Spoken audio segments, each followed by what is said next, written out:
ማህሌት ተደብድባ ወደ ቤት መጥታለች። እንግዲህ ሚኪ በጣም ተናዶ ነበረ።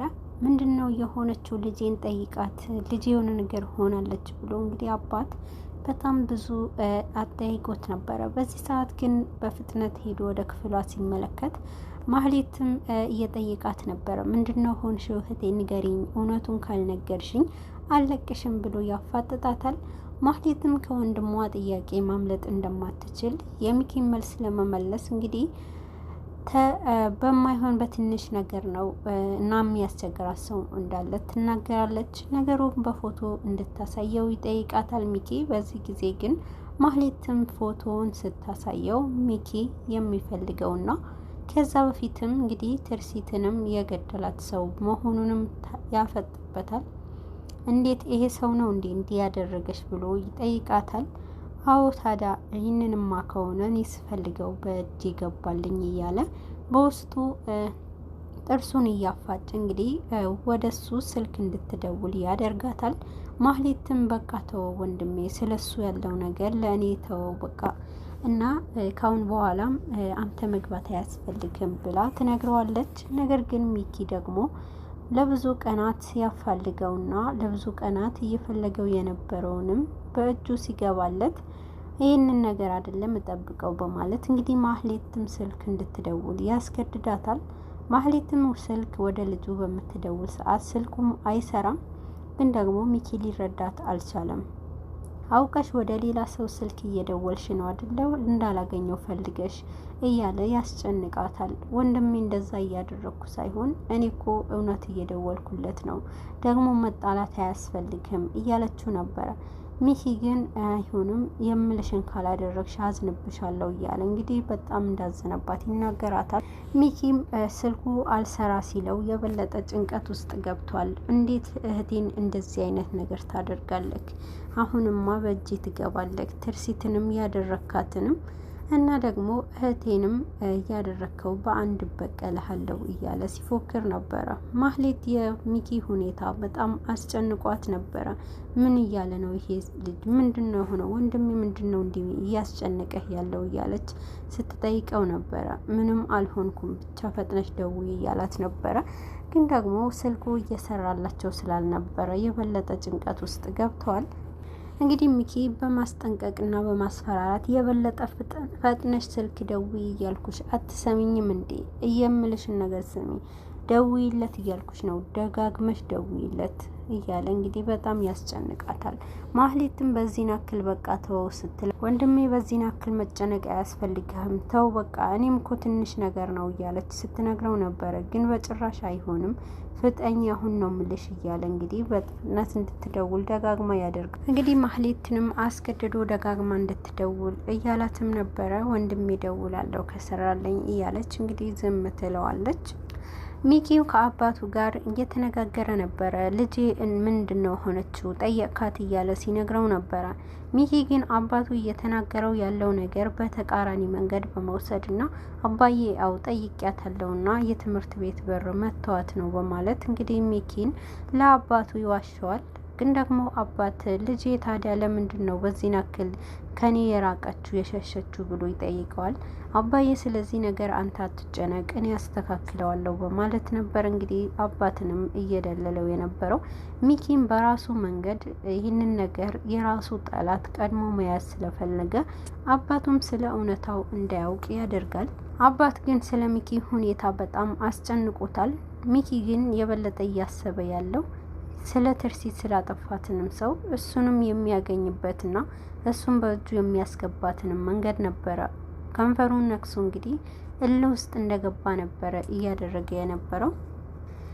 ሚኪም ለማህሌት አስጠንቅቆ ነግሯታል። ለአባዬ ምንም አይነት ነገር እንዳትናገሪ፣ አባዬ ምንም ነገር ቢልሽ ልክ እኔ እንዳልኩሽ አድርገሽ ንገሪው ብሎ እንግዲህ ለአባቷ እንድትዋሸው ያደርጋል። አባት ግን ምንም እንዳዘነባትና ይሄ ነገር ቀድማ ለምን እንዳልነገረችው እና ደግሞ ከሱ የሆነ የደበቀችው ነገር እንዳለ ተሰምቶት ማህሌትንም ያፋጥጣታል።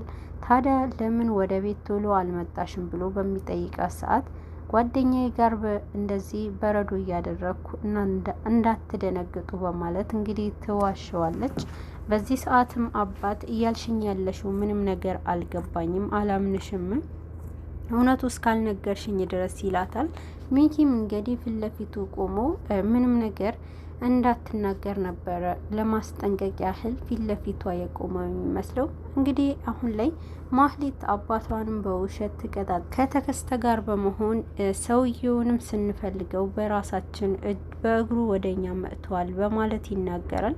በዚህ ጊዜ ግን እያወራው የነበረው ቀኝ እጁ የሆነው ተከስተን ነበረ። ኧረ እባክህ ወደኛ መጣ እንዴ ማህሌትን የመታት እሱ ነው ሲለው፣ እንግዲህ ይሄ ነገር እንዴት ሊሆን ይችላል? ጭራሽ ወደዚህ እዚህ እኮ አካባቢ የለም ስንት ፈላለግ ነውና እንዴት አላገኘነውም ብሎ ነበረ ተከስተ የተናገረው። አንተ ከልብ ስላልፈለግከው እንጂ ታገኘው ነበረ በማለት እንግዲህ ኢንስፔክተር አሁን ላይ ወደ ኮማንደሩ ደጀኔ ኃይሉ ጋር ሄዶ ነበረ።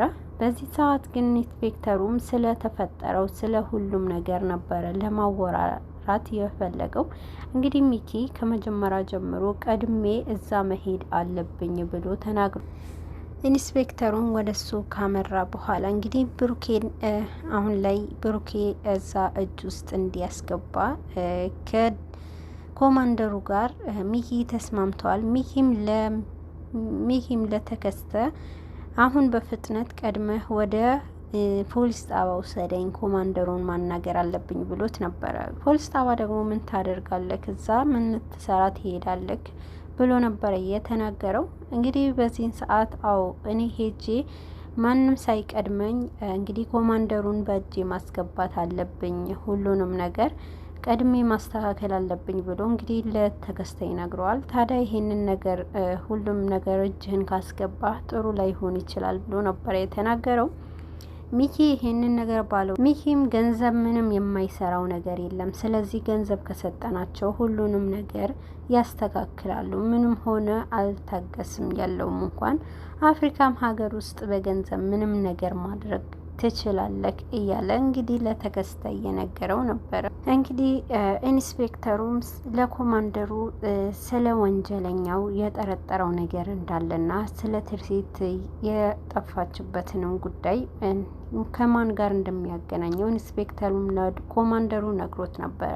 ስለ ትርሲት ባለቤት ስለ ሚኪያስ ከነገረው በኋላ እንግዲህ ኮማንደሩም በጣም እናም ኢንስፔክተሩም ኮማንደሩ ፊት በደንብ አድርጎ ለማስረዳት ሚዛኑም ሁለቱም ላይ ጠይቄ ስለነበረ ሁሉንም ነገር ወደ ሚኪያስ ነው ያንጋልለው። እንግዲህ የበለጠ ይህንን ግልጽ የሆነልኝ ሚኪያስ እጁ እንዳለበት ነው ብሎ ለኮማንደሩም ኢንስፔክተሩ ይነግረዋል። በዚህ ሰዓት ግን በጣም ኮማንደሩ ፊቱንም በመቀያየር ይህንን ኢንስፔክተሩም ከሚኪያስ ጋር የተነጋገረውን ሁሉ ለኮማንደሩ ከነገረው በኋላ ኮማንደሩም እንደገና ስለ ብሩኬም ያለው ነገር እንግዲህ ኢንስፔክተሩ ብሩኬን በጠየቀው ጊዜ ስለ ሁሉም ነገር ካወቀ በኋላ ነበረ ከብሩኬን ቃል ከሚኪያስም ቃል የተቀበለውን ሁሉ ለኮማንደሩ ሲነግረው፣ ኮማንደሩ ግን ስህተት እየሰራ እንደሆነና ግን ደግሞ ዓይንህን ሁሉንም ነገር ማድረግ ያለብህ ወደ ሚኪ ሳይሆን ወደ ብሩኬ ነው በማለት ነበረ የተናገረው። ኢንስፔክተሩን በጣም ደንግጧል። እኔ ይሄንን ነገር ላምን አልችልም እና ይሄ ነገር ሊፈጠር አይችልም። አሁን ላይ ሚኪያስ ላይ ነው ሁሉንም ነገር ትኩረት ማድረግ ያለብን ይለዋል።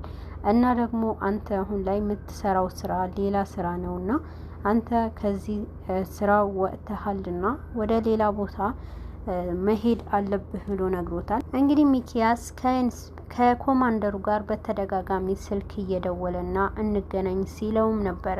ሚኪም ከኮማንደሩ ጋር ተገናኝቶ ምን ማውራት እንደሚፈልግ ነበረ። እንግዲህ ብሩኬም ወደ ኢንስፔክተሩ ሄዶ ስለተፈጠረው ሁሉንም ነገር ነግሮታል።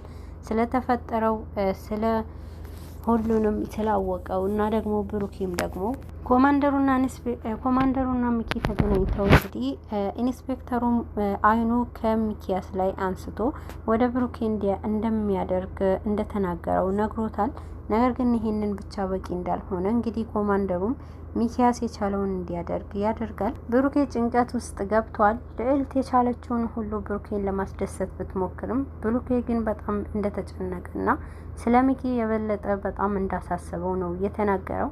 ልዕልት ግን ሚኪ ምንም ያክል ክፋት ሊሰራ ይችላል፣ ግን አንተ የበለጠ መጠንከር አለብህ እያለች እንግዲህ ስለ ብሩኬም ሁሉንም እንዲጠነክር ትነግረዋለች። ግን ደግሞ ብሩኬ በጣም እንደፈራ ለልዕልት ይነግራታል። ልዕልትም ይሄ ነገር እኔ ያስፈርቶኛል፣ ለልጆቹ ፈርቻለሁና እና ሚኪ ደግሞ ልጆቹን የሆነ ነገር ሊያደርግብኝ ይችላል ብሎ በጣም ለልዕልትም እንደ ሀሳብ ይነግራታል። ልዕልትም አንተ ካልተጠነቀቅ እሱንም የፈለገው ነገር ብዙ ክፋት ሊያደርግባቸው ይችላል። ስለዚህ ልጆቹን የመጠበቅ ኃላፊነት ላንተ ነው።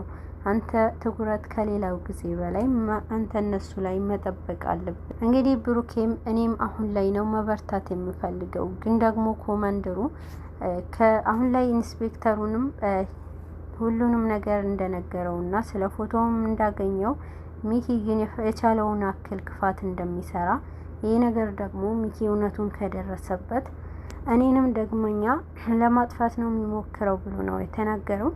እና ደግሞ በትርሲት መጥፋት ላይ የሱ እጅ ካለበት እኔ ገለዋለሁ እያለ ብሩኬም ይዝታል።